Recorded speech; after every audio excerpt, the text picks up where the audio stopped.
अगर अभी तक आप मेरे चैनल को सब्सक्राइब नहीं किए हैं तो लाल रंग का बटन दबाकर मेरे चैनल को सब्सक्राइब करें और लेटेस्ट वीडियो का नोटिफिकेशन पाने के लिए बेल आइकन को भी प्रेस कर दें।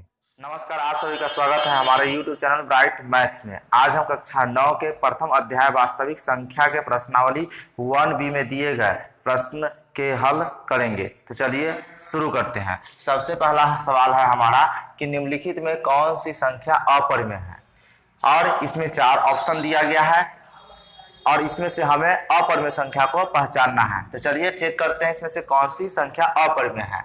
तो यहाँ पे पहला हमारा दिया है √36/64। ये परिमेय है या अपरिमेय? तो हमने ये बताया था कि रूट के अंदर अगर अभाज्य संख्या हो तो वह अपरिमेय होती है, लेकिन यहाँ पे अभाज्य संख्या नहीं है, बटा में दिया हुआ है और दोनों का वर्गमूल हो रहा है, यानी 36 का वर्गमूल हमारा कितना होगा 6 और 64 का वर्गमूल कितना हो जाएगा 8। तो इसका रूट हट गया। अब यहाँ पे ये कट भी रहा है, कितना से कट रहा है तो 2 से कट रहा है, 2 तिया 6 और 2 चौका 8। ये p/q के रूप में आ गया और जैसे ही आप p/y के रूप के आता है तो वह परिमेय संख्या होता है, अपरिमेय नहीं होता है। तो यह क्या हो गया, परिमेय हो गया। ठीक है। अब दूसरा हमारा क्या है √3। तो मैंने बताया था कि रूट के अंदर अगर अभाज्य संख्या हो तो वह अपरिमेय होती है। तो यह कौन सी संख्या है, रूट के अंदर अभाज्य संख्या है, तो ये क्या हो गया अपरिमेय। ठीक है, ये अपरिमेय संख्या हो गया। तो हमारा आंसर यहीं पे हो गया, बी ही इसका आंसर हो गया। जो अपरिमेय कौन हो गया, यानी कि बी नंबर √3 ही अपरिमेय संख्या है। तो हमारा सही आंसर यही होगा। लेकिन यहाँ पे हम जान रहे हैं, सीख रहे हैं, इसलिए इसको भी चेक करेंगे ये परिमेय है या अपरिमेय। ठीक है। तो यहाँ पे देखिए -9 और इसका वर्गमूल क्या हो जाएगा 7 और ये p/q के रूप में आ गया ना, तो इसलिए कौन सी संख्या हो गया, परिमेय संख्या। ठीक है। आइए अगला हम देख लेते हैं। ये है, ये इसका भी वर्गमूल होता है। 9 का वर्गमूल कितना 3 और 81 का वर्गमूल 9 और ये कैंसिल हो जाएगा तो कितना 1/3 आ जाएगा, जो कि p/q के रूप में है। तो यह भी कौन सी संख्या हो गया, परिमेय संख्या। ठीक है। लेकिन जब हम परीक्षा अगर दे रहे होंगे उस समय हमें 4 ऑप्शन दिया हो तो इतना पूरे को चेक करने की कोई जरूरत नहीं है। जैसे ही हमारा अपरिमेय संख्या पूछा है, जैसे ही हमें पता लगे कि अपरिमेय संख्या ये है, बस इसी को हम टिक कर देंगे। यानी कि हमारा जो आंसर हुआ, हमारा आंसर बी नंबर हुआ √3। ठीक है। चलिए अब हम अगले सवाल की ओर चलते हैं। हमारा दूसरा सवाल है, नीचे कई समीकरण और कई समुच्चय है, प्रत्येक समीकरण का ठीक एक समुच्चय के साथ जोड़ा लगाए ताकि समीकरण का हल उस समुच्चय में पाया जा सके। मतलब एक तरफ हमारा समीकरण दिया गया है, दूसरा तरफ उसका समुच्चय दिया गया है, अर्थात उसका हल जिस समुच्चय में आएगा वो दिया गया है। हमें इसको हल करके ये पता लगाना है कि इस समीकरण का हल प्राकृत संख्या का समुच्चय होगा या पूर्णांक का समुच्चय होगा या परिमेय संख्या में होगा या अपरिमेय संख्या में होगा। क्वेश्चन को फिर से समझिए। इसमें हमारा समीकरण दिया गया है और इधर इसका हल दिया गया है। मतलब पहले समीकरण का हल क्या होगा, उसका हल प्राकृत संख्या होगा या पूर्णांक में होगा या परिमेय में होगा या अपरिमेय में होगा। उसी तरह दूसरे का, तीसरे का, चौथे का हमें यही इस सवाल में जानना है, हल करना है। तो देखिए सबसे पहले हम पहले सवाल को लेते हैं। पहला सवाल हमारा ये है कि 3x - 9 = 2 ये समीकरण है। इसमें हमें x का मान निकालना है, तो हम x का मान निकालेंगे। जैसे x का मान निकालने के लिए हम क्या करते हैं, इसको उस साइड बराबर के उस साइड जब भेजते हैं दाईं ओर, तो ये इसका चिन्ह बदल जाएगा, माइनस ये +9 हो जाएगा। ठीक है। अब हम क्या करेंगे, 3x है और ये 9 दूनी कितना हो जाएगा 11 हो जाएगा और x का मान कितना 11/3 आ जाएगा। ठीक है।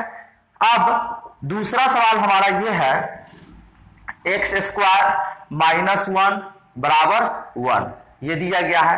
अब हम इसको अगर हल करें तो x² 1 और ये माइनस है तो उस साइड जाएगा तो क्या हो जाएगा +1 होगा। ठीक है। अब क्या करें, इसको x² और ये जुड़ करके 2 हो जाएगा और जैसे ही इस पर से स्क्वायर हटाते हैं इस पर रूट आ जाएगा, तो ये √2 हो जाएगा, ±√2।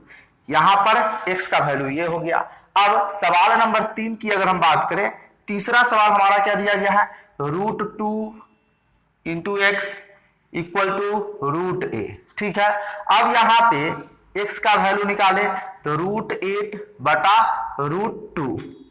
√2 से इसको अगर हम काटे तो कितनी बार कट जाएगा, √4 बार कटेगा। ठीक है, और √4 का वर्गमूल अगर करें तो 2 हो जाएगा, यानी x का वैल्यू कितना आया, 2 आया। अब सवाल नंबर 4 हम देखते हैं। 4 क्या है, x प्लस 95 बराबर 59। यहां पे अगर 95 को उस साइड भेजेंगे तो कितना हो जाएगा, 59 माइनस 95। इसीलिए x का वैल्यू घट करके कितना आ जाएगा, तो 5 में से 15 में से 9 गया कितना, 6, और ये बच गया हमारा 8 में से 5 गया 3, यानी कि -36, क्योंकि -95 और प्लस 59, तो ये घट करके कितना होगा, -36। अब हमें ये देखना है कि p/q के रूप में आया है इसका वैल्यू। समीकरण 1 में x का मान जो आया है 11/3, यानी कि p/q के रूप में हुआ, तो ये कौन सी संख्या हो गया, परिमेय संख्या। तो इसका ये जो समुच्चय आया किसमें आएगा, परिमेय संख्या का हो जाएगा। दूसरा जो हमारा सवाल है, इसमें हमारा वैल्यू रूट के अंदर आया है, और रूट के अंदर अभाज्य संख्या होता है, तो कौन सी संख्या हुआ ये, अपरिमेय संख्या। तो इसका समुच्चय किसमें आया, हमारा अपरिमेय संख्या कहलाएगा। अब यहां पे क्या है, 2 है, और यहां पे -36 है, तो ये जो है सो हमारा प्राकृत संख्या भी हो सकता है, पूर्ण संख्या भी हो सकता है, पूर्णांक भी हो सकता है। लेकिन यहां पे हमारा प्राकृत संख्या दिया गया है और पूर्णांक भी दिया गया है, तो माइनस पूर्णांक हो सकता है लेकिन प्राकृत संख्या तो नहीं हो सकता। इसीलिए ये -36 जो है ये पूर्णांक के समुच्चय में आ जाएगा, और ये 2 जो है प्राकृत संख्या के समुच्चय में आ जाएगा। इस तरह से अब हम इसका आंसर लिखते हैं। हमारा सवाल नंबर 1 यहां पे हो गया, 2 यहां पे, 3 और ये 4 रहा। ठीक है, अब 1 का आंसर हमारा क्या होगा, तो 1 नंबर में क्या आया है, परिमेय संख्या आया है ना, तो यहां परिमेय संख्या का समुच्चय यानी कि C नंबर इसका आंसर, तो 1 का आंसर हमारा क्या होगा, C हो जाएगा। आइए दूसरा हमारा क्या आया है, अपरिमेय संख्या, तो अपरिमेय संख्या D में है, तो 2 नंबर समीकरण के लिए इसका जो समुच्चय आएगा वो अपरिमेय संख्या में आएगा, इसीलिए इसका आंसर क्या होगा, D हो जाएगा। फिर तीसरा है जिसका x का वैल्यू आया है 2, और ये किससे में आ जाएगा, प्राकृत संख्या में, और प्राकृत संख्या किसमें है, A नंबर में ना, तो यहां पे इसका आंसर A में हो जाएगा।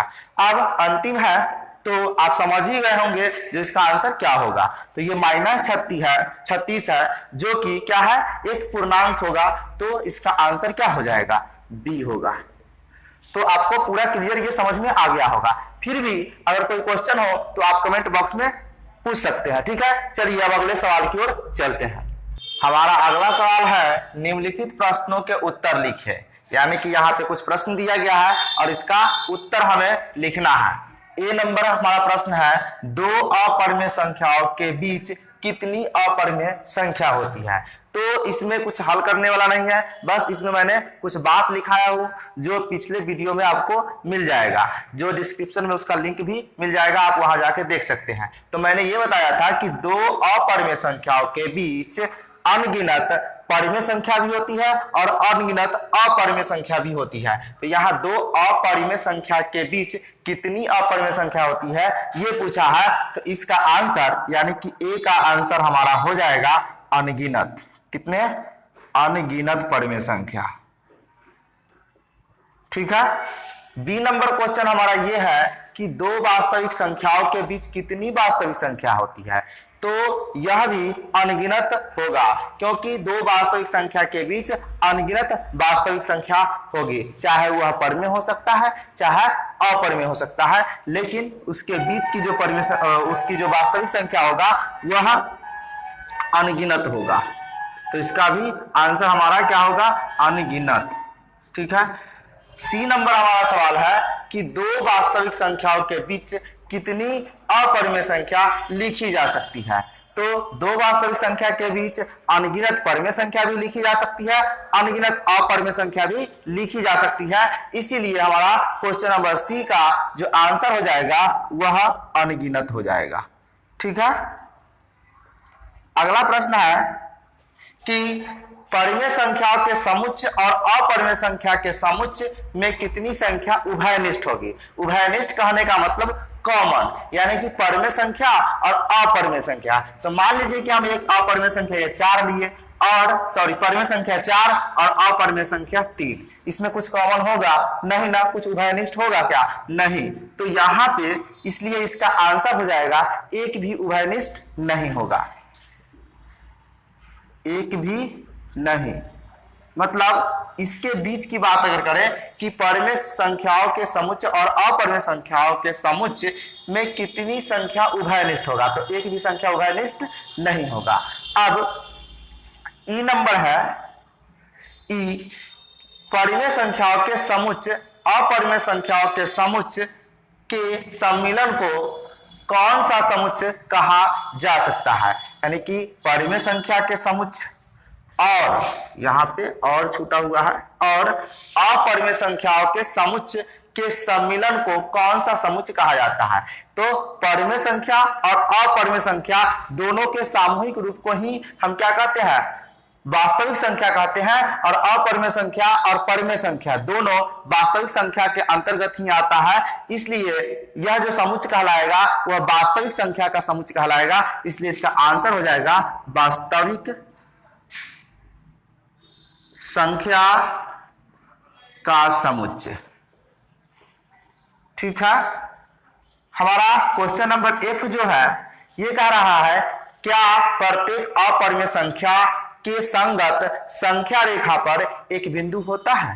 तो हाँ, प्रत्येक अपरिमेय संख्या के लिए एक संगत बिंदु होता है, चाहे वह अपरिमेय हो, प्राकृत हो, पूर्णांक हो, सब के लिए एक संगत बिंदु होता है संख्या रेखा पर, और अपरिमेय संख्या के लिए भी होता है। तो इसका आंसर होगा जो हाँ होता है अपरिमेय संख्या के लिए संख्या रेखा पर एक संगत बिंदु। तो इसका आंसर हमारा क्या होगा, हाँ।